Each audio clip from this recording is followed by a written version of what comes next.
work it, make it, do it. Makes us harder, better, faster, stronger. That don't kill me, can only make me stronger. I need you to hurry up now, cause I can't wait much longer. Hello everybody, and welcome to another edition of The Magic Show. This week we're going to talk about the upcoming Lorwyn pre-release and its follow-up block, Jelly and Donut. Wizards of the Coast has been saying over and over how they will be linked, but not in a very obvious way. I think I, and many others, may have found this missing link. Lorwyn is about the creature types. Oh, the elves, the super cool Kithkin, the machine-like Marrow, the lumbering giants. I love the changeling ability and how it is incorporated in spells. The decks are already building themselves, and we salivate for the return of Tribal as much as we bid goodbye to Ravnica. But there's something underneath the surface of all these really cool preview cards and spoilers we've been taking in that causes one to wonder. Take a long look at these cards. Malicious Pride, Elvish Promenade, Nath of the Gilt Leaf. Notice anything similar? Look at the tokens they generate. Notice how all of them have classes now. What are classes anyway? Classes were once treated the same as creature types. They got the Rodney Dangerfield line, and as such in Onslaught, the previous tribal block, they treated clerics and wizards just like they did goblins and elves. But times have changed. The classes are due to get the respect they deserve. How? By making Lorwyn block about creature types and class. Lorwyn and Morningtide will duke it out with the creature types, while Jelly and Donut show us just how insane wizards, warriors, soldiers, and shamans can be. Suddenly you will look at your old creatures differently, from those in Lorwyn to those in Time Spiral block. Just how many playable warriors are there in Future Sight? What about shamans and player chaos? Now, as for evidence, it's hard to come by. Wizards of the Coast are naturally not going to share with you or I their ideas on upcoming sets. But here's what forum user E. Applegrin found. First, as I had pointed out, most token generators are also providing class. Why bother if it never becomes an issue? Second, Time Spiral is packed to the gills with wizards, warriors, clerics, rogues, and the like. The environment has subtly changed to allow class-based strategies to work. For his example, he cites the August 20th, 2007 edition of Making Magic. Mark Rosewater says the following. The problem was Void Mage Prodigy is only good if the environment had a bunch of good wizards to play, and the Odyssey Onslaught Standard was not such an environment. Sorry, Kai. Now that Lorwyn is 100% creature type matters, how else would Void Mage Prodigy, who is of course conveniently reprinted in Time Spiral, take advantage of not his human status, but his wizard one? 3. Boldweir Intimidator. This Future Sight monster is, quote, future shifted, so it tells us what may happen in the future, and take a look at how precise it is regarding both type and class. Fourthly, in the August 24th, 2007 edition of Latest Developments, Aaron Forsyth said the following, quote, with the race-class model firmly in place now, we aren't treating the two as interchangeable from a flavor standpoint. As Onslaught did, the races Goblin, Elf, and Beast meant the same thing as the classes Wizard, Soldier, and Cleric. Lorwyn deals with race only. Fifthly, also in his August 20th edition of Making Magic, Rosewater said, speaking of Avon Brigadier, quote, another example of us not working out things at quite the right time is the change to the race class model. Notice it started in Mirrodin, the first set after the tribal block. On the plus side, it did give Lorwyn block yet another tool to differentiate itself from Onslaught. On August 13th, in Rosewater's State of Design 2007, he says, quote, Lorwyn and, quote, Jelly blocks were designed to be the most interconnected blocks we've ever done. Each one has a unique theme and unique mechanics, yet they've been designed in such a way that each block complements the other in a subtle, not, quote, in-your-face kind of way. And when I think of how he might pull that off, I think he would make us suddenly realize that class matters, and that all of these shamans and warriors and clerics are suddenly going to get a lot more interesting. Now, Jelly and Donut are technically within Lorwyn block. These blocks were split up as to form two mini blocks that allows wizards to print a fourth set per year and make money. The last bit of evidence is this. There are 5 dual lands in Lorwyn. They are the black-green elf duel, the blue-black fairy duel, the blue-white merfolk duel, the black-red goblin duel, and the red-white giant duel. Now for the Ravnica enthusiast following along, that leaves behind 5. Temple Garden, Stomping Ground, Godless Shrine, Steam Vents, and Breeding Pool. Some of the strongest duels in Ravnica block. So where do these come in? I personally believe they'll save those 5 duels for the class-based interaction in Jelly and Donut. So that's the theory, folks. Classes are now something to pay attention to, and I'm sure we'll hear more about this later. I don't need to walk around in circles, walk around in circles, walk around in circles, walk around in. In this next segment, we have some video from my recent birthday cube bash on Monday, where the cube was drafted and much Lorwyn was discussed. Let's hear some reactions. We're here. Yes, Hi, Mike. Hey. Say hello. Yo. Bitches cry. Thank you. When he walks in.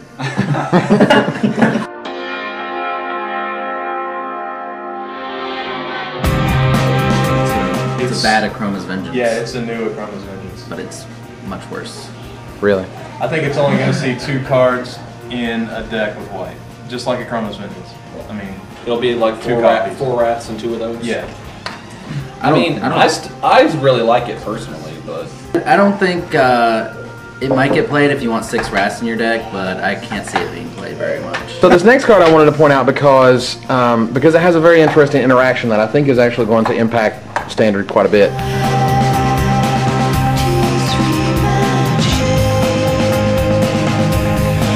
So think about that card and Hack On. Hack On lets you play knights from your graveyard as if they were in your hand. You can play this card for as much as you want, over and over and over again with Hack On. Oh, that's... Because it's every creature type. Yeah, that's really good. holy crap! That's stupid. So, seems good. Wow. Yeah, that's ridiculous. Because the spell is the creature type. Yes. Yeah. The instant itself is a creature type. So it's just pay 3, remove target creature from the game as much as you want with hacker. Yeah. Over and over. You get a 1/1, big deal.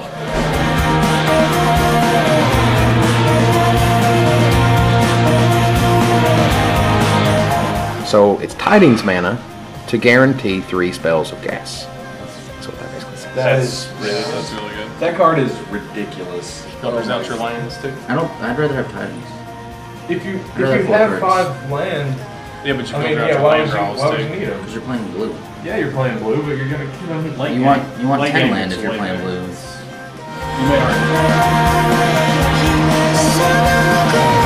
It's going to make decking a viable strategy. Except that it's so expensive that by the time you get it out, it's probably going to be over anyway. Yeah, by then, I think it's going to be a bomb unlimited, but I'm not sure how good it's going to be in constructed. in constructed, if you're up against an aggro, that's pretty bad. Because I have a creature left in my hand. Drop it. I get 7 cards of business. Yeah, by the time you drop it, you're like at 9 already anyway. So Yeah, you're like, yeah. oh cool, I just drew like 6 cards. It's Well, like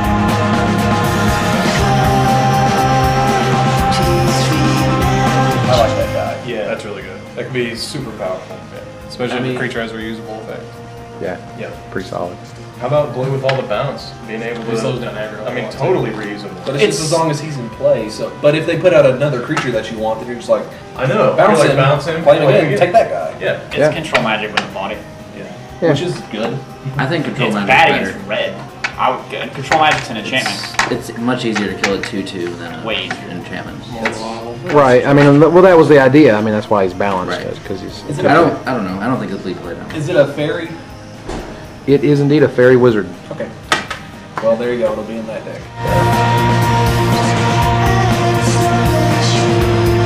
What? It's really, Did I mention it's rare? Yeah. It's rare. wow. That's awesome. That's a $20 card over there. yeah. it Best is. black spell since, what, Damnation? It's way better than Duress because it can get a creature. That'll go in vintage. Yeah. Yeah. Yeah, they still play 4 Duress. They'll play 4 Thoughtseize immediately. Oh my gosh. That card's pretty ridiculous. That card is bad. I'm gonna be looking for those on Saturday.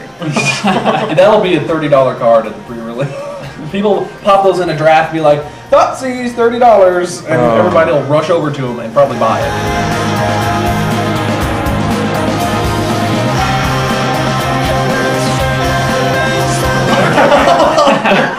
That's a game-ending poem right there. It's 2 black and X. Yes.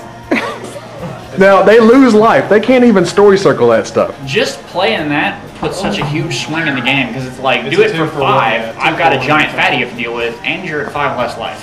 Yeah. It's a 2 So, for 1 every yeah, time so I it's reanimate my guy. Life, reanimate, Minus X, fear, minus X. Or minus X. Yeah. So you can deal with their threats. Get a threat of your own. And get a threat of your own, or deal with their threat and suck the life out of That them. works if you're behind and if you're ahead. Because if your field's already huge, you just fear your dudes and make them lose life. I seriously think that this is the card that could make mono black control possible again I because would say it's mono black so. aggro would be good with that. Yeah, mono black aggro would be pretty I don't even sick. need mono black control for that. I mean, that's. You do 6 Like- mana. I mean, you do 6 mana. You're making 4 creatures have fear, and they're losing 4 life plus whatever your 4 creatures are. Coming Plus, up. you're beating in for whatever. And if they're going to at fear. least be, say you're scaling up a 1/1, a 2/2, a 3/3, a 4/4. If they've got no answer for it, they're taking 7, 9, 10, 14 damage on turn 6 for 6 mana. It's going to tap you out, but You win. Well, you've taken the idea more is than- that yeah, the aggro 6 deck damage. taps out every turn, so. Yeah. Yeah. I think the text should be, and you thought Death Cloud was good. When you look how you look, then to me that I see light. Whoa! That's it. That's all. What? That's it. What? That is counterspell, please. Wow, Green says, Suck it, blue. how you doing, Blue? I'm pretty sure my mock-up on that card is going to be "fuck you, blue." Oh my god. They needed a little more help. How? What does that wreck? I mean, it wrecks fairies. It wrecks blink. It It wrecks. wrecks burn. God. That's It That's wrecks a- any combat trick that they may have. Seems really good. Seems pretty strong. Because you can drop that, if you drop that under the counter radar, then maybe later on in the game, turn 5, you say, okay, I'm dropping a big 5/5. Do you want to counter? Yeah, turn 2 on the play. How? I mean, does it get any better than that against blue control? And You then drop let- another one turn 3. And they try to counter it. I'll drop another one. I'm gonna counter. Just like grain on the flickering pane of some great movie. Library is not a bad card, but it's bad and limited, I believe, because it's not fast. Like, it's gonna draw you, it might draw you 2 cards a game, but you're gonna have to play around it. And it's not like you're gonna be drawing 6 counterspells a game. It's awesome if To it's just in your sit there. opening hand. Like, and the only time it's good, I think, is the first 2 turns. And then it's just bad. Like, if you have 4 cards and you draw it, do you want to play it and then wait 3 turns doing nothing to use it? Do you? No. I'd rather be a forest. Does the library suck now? Should we just get rid of it and throw Library it does not suck because know, it's it in your doesn't opening hand. You win the game. And now, a special Lorwyn list. That's right, it's time for another list you can later make fun of me for. Don't you just love them? This is my current top 5 cards of the set, having not played with a single one just yet. We'll count them up, starting with number 5, Cryptic Command. It's blue, so that part's taken care of, and it does everything but make breakfast for you in the morning, a job once taken by Maloku and now Teferi. Regardless, a kick-ass card. Number 4 is Oblivion Ring, a good white card. Get out! I thought after Damnation and the piss-poor white cards in Future Sight they'd given up on it. Turns out one enchant to Vindicate later, and we're good to go. Number 3, Eyes of the Wizened. Good lord, why isn't this card just called, I don't know, Kiss My Ass Blue? Because that's pretty much what it does. Every deck with Permission or Momentary Blink or so much as a combat trick is going to be cursing this thing. There is no upkeep, it pumps Tarmogoyf +2/+2, and remains solid particularly in multiples. Wow. Number 2, Profane Command. Just nuts. As said in the video footage, it's good early and it's good late. That's the sign of an amazing card. This is the best command by leaps and bounds, and I love how it will take black decks to the top of the standings again. Number 1 is Thoughtseize. Let's just call it cash seize, shall we? Because your deck's just got a whole lot more expensive. This guy is guaranteed to be a $20 bill at the pre-release and could only get more expensive. With Cabal Therapy and Duress leaving extended next year, we really needed a spell like this for the environment. But all I can keep thinking is, we get an extended PTQ season where a lot of decks will be packing 8 Duresses? Did they have to make this rare? I mean, really?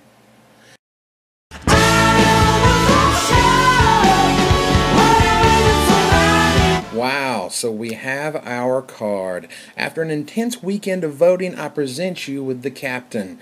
Yes, the thoughtful entry from Alex M. made its way through the voting and is officially the card idea I'm submitting for the Magic Invitational. I do plan on changing his card type to Legendary Creature, Human Pirate, and for him to make deckhands instead of citizens. But we'll get to that later. Now all that's left is our flavor text. You got a great quote for the Captain and his shipmates? Please leave your best work in the forums and we'll vote on the best next week.